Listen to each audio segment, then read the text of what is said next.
Right, I'd like to welcome Ellen Wilson for our next talk. Ellen is the chair of the Scottish Biodiversity Information Forum, or SBIF, and is going to tell us what they've been up to. Thank you.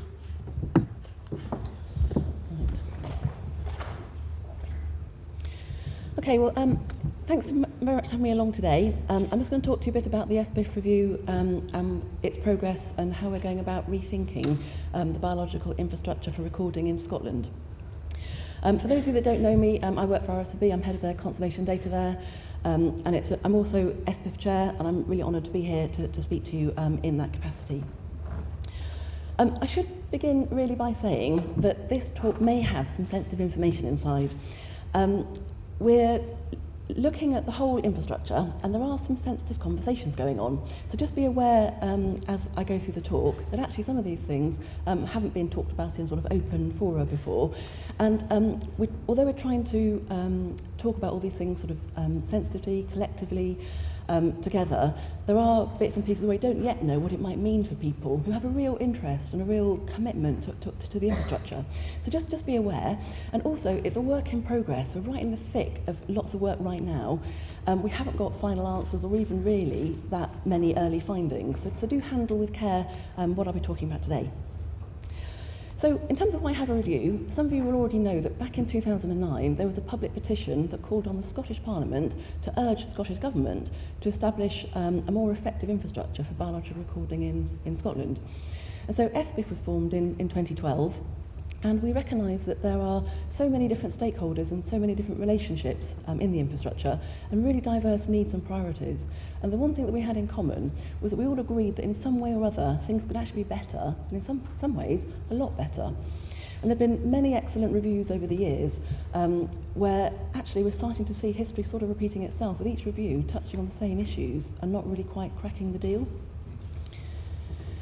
So that meant that we decided to undertake another approach at this, and we formed a high-level plan where stage one was simply setting up the working group and working out how we'd actually approach the question and where we wanted to get to. The working group is a small one of about 6 people. There's Christine Johnston, myself, Rachel Stroud, Liz Edwards, who's somebody within RSPB who can advise on the sort of analytical side and facilitation side, Lindsay Bamforth from Fife Nature, one of the LERCs in Scotland, and Colin MacLeod, who's in SNH, also is involved.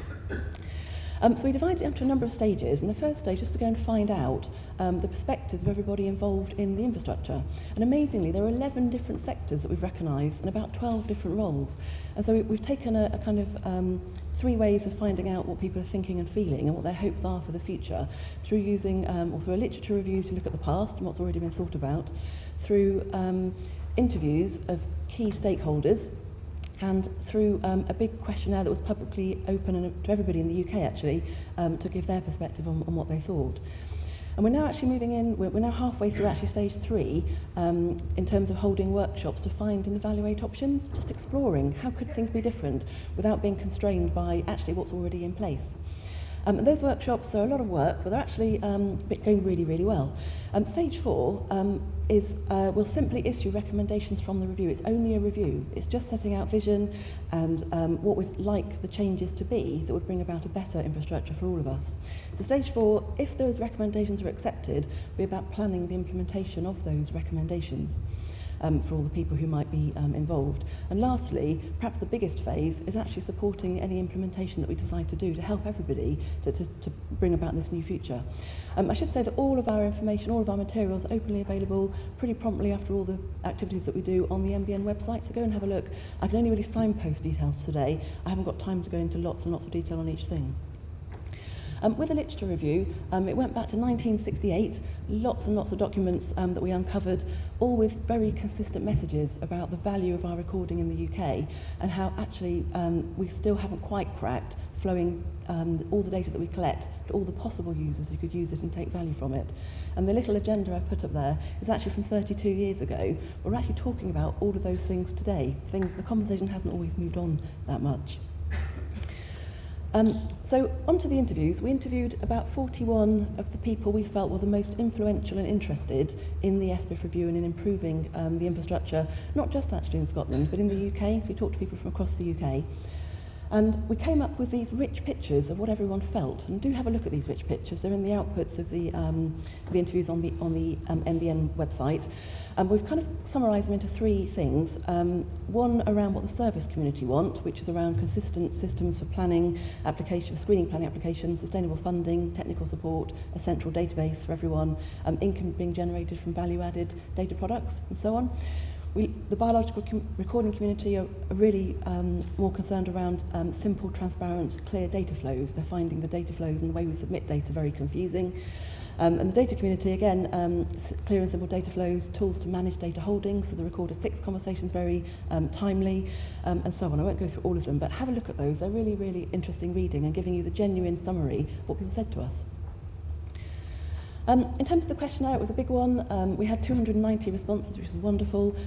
All 12 roles are represented, all the different sectors are represented. About 72% of responses came from Scotland, 19% from England, some from Wales, even one from the UCOTS.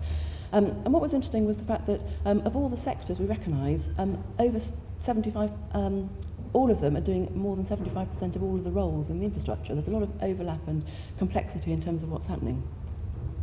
I've just picked out a snippet or two from the questionnaire. This is an example of two graphs with verifiers on the left and recording schemes on the right, and the range of formats that verifiers are currently handling. So they're actually handling over 20 different styles of formats, and when we asked them which ones do you prefer, what would you rather have, verifiers in the green picked out the number of verifiers who prefer different formats. There's actually a narrower range, but still quite a wide toleration for all the formats that are out there. Whereas recording schemes are receiving a slightly narrower range of formats, but have a stronger preference for online recording, which is just one of the interesting things that came out. In terms of open data, we asked the question, are you happy for the records that you use or collect or work with to be openly available? And the vast majority of people in the green were really happy. Some had some reservations, like sensitive records or have to ask the person who supplied them. But one community in particular said, actually, it's quite tricky for us. We need to cover our operating costs, otherwise our business models don't work. And that, of course, was the service providing community, who include the local record centres. So just being really clear that the only thing really holding them back is this need to exist, which matters. And we looked at what's working well, and it should say also what's working less well, in terms of we asked you all what is working well, and asked you to sort of say 2 or 3 things that were working well for you in your role, and what's working less well. And we analysed all of the mentions that people made of different subject areas, see what's bothering each type of role, whether you're a verifier, a collection curator, a recorder, a funder, a facilitator, whoever you might be, what's bothering you. And from that, we were able to produce these style of diagrams showing the balance of people feeling things are working less well in the blue, or more, or working absolutely fine, which we shouldn't abandon in the green. So the big graph on the left, don't worry about the various categories, but that's all the responses we had. Whereas the 2 graphs on the right, the top one is recorders and the bottom one is verifiers. And you can see there are 2 spikes for those. And the spike for the graph at the top is data submission. For recorders, that's where their energy is going when they're saying what's not working well. There's too many routes they can put data into, and they don't know which one works best. They all work to some degree, but which one is the one that they should hedge their bets on. The bottom graph is around verifiers, and their issue was around the verification process and it not being, well, being lots of different issues actually. I can't probably summarise all those in one sentence. So for verifiers, we need to really pay attention to that for them. We then moved, after the questionnaire, interviews and lit review, we then moved into a phase of workshops, and we've done 3, we've got 1 more to go in December. And the first workshop was around data flows, and how could we actually improve data flows? And we had to urge people to forget what we've got today, and that was really hard, because people actually love, in many ways, what we've got today. It isn't, by any means, a terrible, we're actually really fortunate to have everybody in the room here today, wonderful NBN, wonderful local record centres. We wanted to say, well, if you had to really think about it though, how should records flow? Should they go locally and then nationally and then centrally? Which bits of the data flow pathway need to be at which level spatially? And so we had a bit of a cutting and pasting and gluing together exercise. So we looked at the data flow and moved it around a bit. And it was great fun. And we came up with, and again, I'm not doing it justice in one slide, but we kind of came up with a summary of our proposed data flow. And the colours reflect the colours of the data flow pathway for the NBN. We just recognise that there are 4 major ways you can enter records. One is through recording schemes, where you have all the attributes you need for that recording scheme. One is through what I would call internal business systems. So for me at RSB, we've got Merlin. Our site staff need to record certain things for our reserve network. I couldn't just take the records from a recording scheme. And there's also a route around ad hoc records. If you just got any old record and it's not going to a particular organisation, where should it go? And the view from the workshop was that should actually have a much stronger push to one central system, a bit like iRecord for everyone, and really get behind that. So the records then are available to everybody immediately. There's no sort of isolated databases around the country. We also recognised, which is really interesting from the talk first of all this morning, the real high value of social media, but also the need to automate harvesting of those social media in order to gain the masses of records that can really help and be of interest to us. We recognise that that needs to be automated, the harvesting, that verification needs to be automated, and that having all the records in one central data warehouse where there's a unique single master record will really help. Early aggregation so that verifiers can see all the records they're verifying against, whether it's a new for the country or county, and a feedback loop back to recorders and to the curators about the outcome of the verification status. Then flowing on through the analysis tools, we recognise that Scotland does want a set that's bespoke to Scotland as well as all the other ones that are available out there.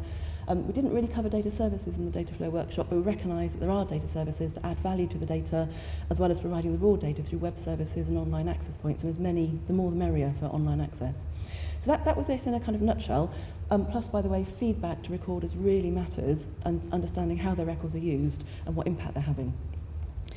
We then went on to the services workshop to look at how we could innovatively look at the way services are delivered. What should be clustered together? Where should they be located? What do we want to be known for?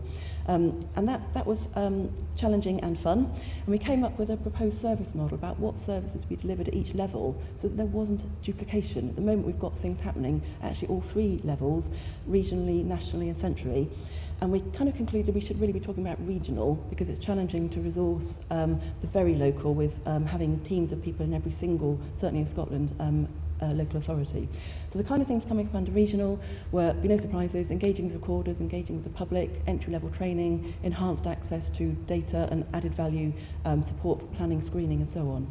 The national services are more around composite layers for the country, automated planning screening that reflected the laws in that country, certainly for us in Scotland, and the central services, no surprise, is around the technical platform that we could share across the UK. So that was really interesting. That was the kind of the output from that workshop. And the last workshop last week, this is hot off the press and hasn't yet been disseminated, was the workshop on governance. So if we want to be delivering data flows in the way that we talked about, we want to be providing the services that we actually want to be known for, how should we organise ourselves so we do that in the best possible way? How should we govern ourselves? Because one of the problems, actually, although it's wonderful to be in partnership, is actually partnership also brings its own challenges. So for this one, we talked about both how we'd organise ourselves and how we'd govern ourselves, and these are sensitive questions. But everyone in the room was actually amazing talking about them, and we also talked about what's the way that you'd govern any transition if you did agree to change things up. So the people with little orange cards saying, well, in a transition team, might be a project manager or might be a fundraiser. What sort of resources are needed to bring that forward? So in looking at what we needed to govern and how we needed to be organised, we actually based it on the services list and what functions we needed to provide. We kind of came up with a very basic Aunt Sally, and it's all still an Aunt Sally, by the way. It's absolutely we're on Aunt Sally Mark 3, and I bet you by the end we'll be on Aunt Sally Mark 20. So we needed to look at what functions are needed. And then the headline message, we came up with a governance model where we actually wanted to form, effectively, a new organisation to deal with the core of the infrastructure, because no single organisation actually does that and has all the relevant teams. We wanted a country group reporting into that UK infrastructure to allow the governance to take effect, and a regional model also reporting in through the country and up to the governance management board. We recognised there were super partners who'd be outside that governance and all the other partners who do really important things but would actually have their own governance, and I'm running out of time to tell you in detail. So the next steps, and this is my penultimate slide, is we now need to run the workshop on funding and to really build the business case around levering major funding for the infrastructure. I think being both innovative and transformative will allow us to do that. We need to then form the detailed business case, work out if we want to actually accept the recommendations, plan its implementation, consult with people, get the funding, develop the teams and technology we need to do the big things, then support that change with a view to it being there in 2025. If you want to hear more, if you actually want to join us, because actually we'll have a stronger funding bid if we actually come together as a UK, and although it's begun in Scotland, we're really interested in how others feel and what they're doing too, and actually some of you are ahead of us, so Wales is already pretty organised in terms of how it's approaching things in Wales, but come and talk, and it's a really big thank you to everyone who's been working so hard with us. I'll leave it there.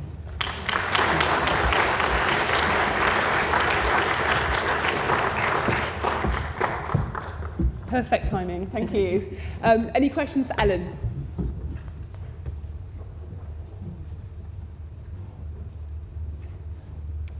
People desperate for caffeine?